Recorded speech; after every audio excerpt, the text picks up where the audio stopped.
สบายดีทุกคน大家好欢迎大家来到我的课今天我们上第10课的单词มื้อนี้พวกเราเรียนคำศัพท์ HSK 1บทที่10好那我们开始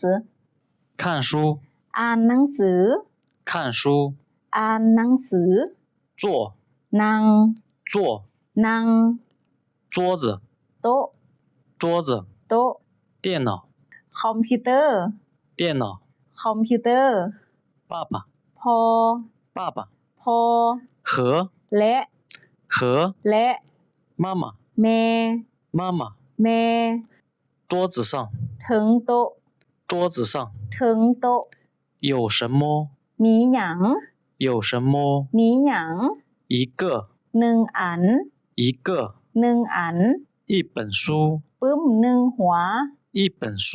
ปึ้มหนึ่งหัว上ถึงขึ้น上ถึงขึ้น下ก้องลุม下ก้องลุม外นอก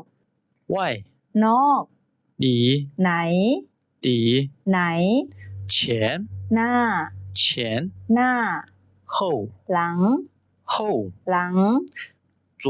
ซ้าย左ซ้าย右ขวา右ขวา左右ประมาณ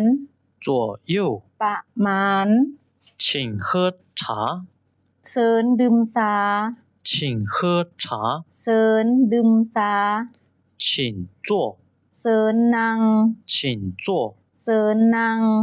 盘子จาน盘子จาน裤子ส่ง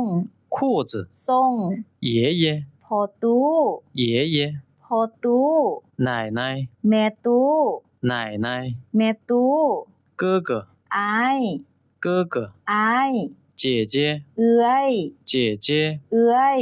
弟弟น้องสาย弟弟น้องสาย妹妹น้องสาว 妹妹น้องสาว 姑姑ป้า姑姑ป้า叔叔ลุง叔叔ลุง被子ผ้าห่ม被子ผ้าห่ม舌头ลิ้น舌头ลิ้น枕头